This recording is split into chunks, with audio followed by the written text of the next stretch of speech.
Hello বন্ধুরা, সঞ্চিতা সহজ recipe চ্যানেলে তোমাদের সকলকে স্বাগত জানিয়ে আজ সুস্বাদু পেঁপের ঘন্টর একটা রেসিপি তোমাদের সঙ্গে শেয়ার করছি। এটা এতটাই সুস্বাদু যে বড় থেকে বাচ্চা প্রত্যেকেই একেবারে ভাতের সঙ্গে চেটে পুটে কিন্তু এক থালা ভাত খেয়ে নেবে ভাত দিয়ে, বা রুটির সঙ্গেও কিন্তু খুবই ভালো লাগবে খেতে। আশা করি রেসিপিটি তোমাদের ভালো লাগবে। তার জন্য দেখো আমি পেঁপেগুলোকে কুড়ে নিয়েছি। ওই গেটারের যে বড় অংশটা আছে, বড় দিকটা, এই বড় দিকটা দিয়ে আমি এটা পেঁপেগুলোকে কুড়ে নিয়েছি। ছোট দিকটা দিয়ে কুড়িনি, তাহলে একদম মিহি হয়ে যাবে। বড় দিকটা দিয়ে একটু দানা দানা রয়েছে, এরকমভাবে কুড়ে নিয়েছি। এদিকে কড়াইতে আমি হালকাভাবে একটা মশলা রেডি করে নিচ্ছি। একটু জিরে ধনে একটু গরম করে নিচ্ছি, খুব বেশি ভাজবো না। তার সঙ্গে কয়েকটা গোলমরিচ দিয়ে নেব। আর আমি এখানে শুকনো লঙ্কা দিলাম না বন্ধুরা, তোমরা চাইলে একটা শুকনো লঙ্কা এর মধ্যে দিয়ে দিতে পারো। আমি এই মশলাটাকে হালকা করে ভেজে একটু ঠান্ডা করে গুঁড়ো করে রাখবো। মশলা আমি খুব একটা ব্যবহার করব না বন্ধুরা, একদমই হালকাভাবে রান্না করছি, অথচ ভীষণই সুস্বাদু। তোমরা এভাবে একবার করে দেখবে, ভীষণই সুস্বাদু হয় খেতে। আর আমি দেখো কড়াইতে সর্ষের তেল দিয়ে দিয়েছি, আমি এক মুঠো বড়ি ভেজে নিচ্ছি। বড়ি দিব বন্ধুরা, যেহেতু নিরামিষ করছি আমি এটাকে বড়ি দিয়ে রান্না করছি। বড়িগুলোকে আমি ভেজে তুলে রাখছি।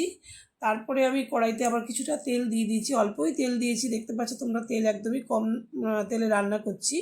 একটা শুকনো লঙ্কাকে ফোড়ন দিয়ে তারপরে দিয়ে দেবো হাফ চামচ কালো জিরে। কালো জিরের গন্ধটা এখানে খুব ভালো লাগবে। চাইলে তোমরা পাঁচফোড়নও এখানে সোমবার দিতে পারো। এই কালো জিরেটা দেওয়ার পরে আমি যে পুরনো লাউ না সরি পেঁপে, লাউয়ের মতনই লাগছে তাই, তো আমি পেঁপেগুলোকে দিয়ে দিলাম। দিয়ে ভালো করে নাড়াচাড়া করে তেলের সঙ্গে আমি মিশিয়ে নিচ্ছি বন্ধুরা। দেখতে পাচ্ছ কত সুন্দর লাগছে দেখতে। আর এরপরে আমি এখানে সামান্য নুন দিয়ে দেব। নুনটা প্রথমে দিয়ে দিচ্ছি, কেন এই পেঁপেটা একটুখানি আমি ঢেকে রাখবো, তার জন্য একটু নুন দিয়ে দিচ্ছি, একটু নরম হয়ে যাবে তাহলে পেঁপেটা। আমি এখানে নুনটা দিয়ে নিয়ে এবার একটু ঢেকে কিছুক্ষণের জন্য, কিছুক্ষণ বলতে মিনিট 2-3 আমি ঢেকে রাখবো। 2-3 মিনিট পরে আমি দেখো খুলছি, খুলে বেশ কিছুটা নরম হয়ে গেছে, দেখতে পাচ্ছি একটু কমে এসছে, কিছুটা নরম হয়ে গেছে। আর দেখতে কি সুন্দর লাগছে পেঁপেটা। এবারে আমি এখানে খুব সামান্যই মশলা হিসেবে আমি ব্যবহার করব। প্রথমে একটুখানি আমি দিয়ে দেব হলুদের গুঁড়ো, আর দেব আদা। হাফ চামচ আদা আমি এখানে কুড়ে রেখেছিলাম, গ্রেট করে রেখেছিলাম, সেই আদাটা আমি দিয়ে দিলাম।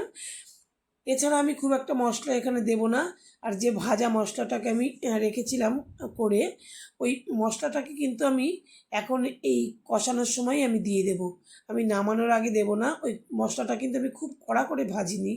ওই মশলাটাকে দিয়ে এখন আমি একটু কষিয়ে নেব ওই পেঁপের সঙ্গে। মশলাটা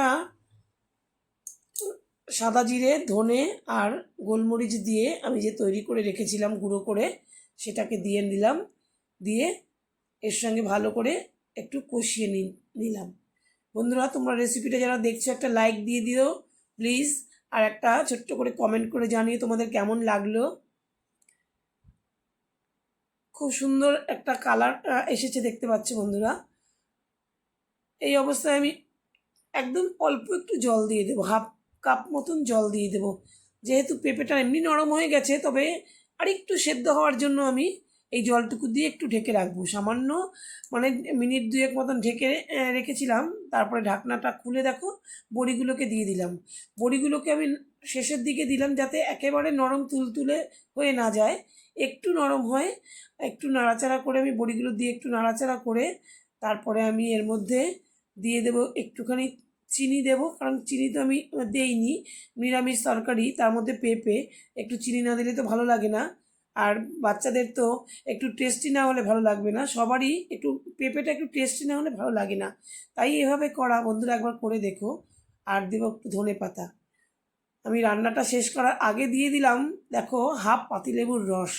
তোমরা কিন্তু এটা দিতে ভুলো না, এইটার জন্য কিন্তু টেস্ট অনেকটাই বাড়িয়ে দেয়। দিয়ে আমি এবার রান্নাটাকে শেষ করব। আশা করি তোমাদের রেসিপিটা ভালো লেগেছে। পুরো ভিডিওটা দেখার জন্য তোমাদের অসংখ্য ধন্যবাদ। আশা করি তোমরা এর পরের ভিডিওতে তোমাদের সকলের সঙ্গে দেখা হবে আবার।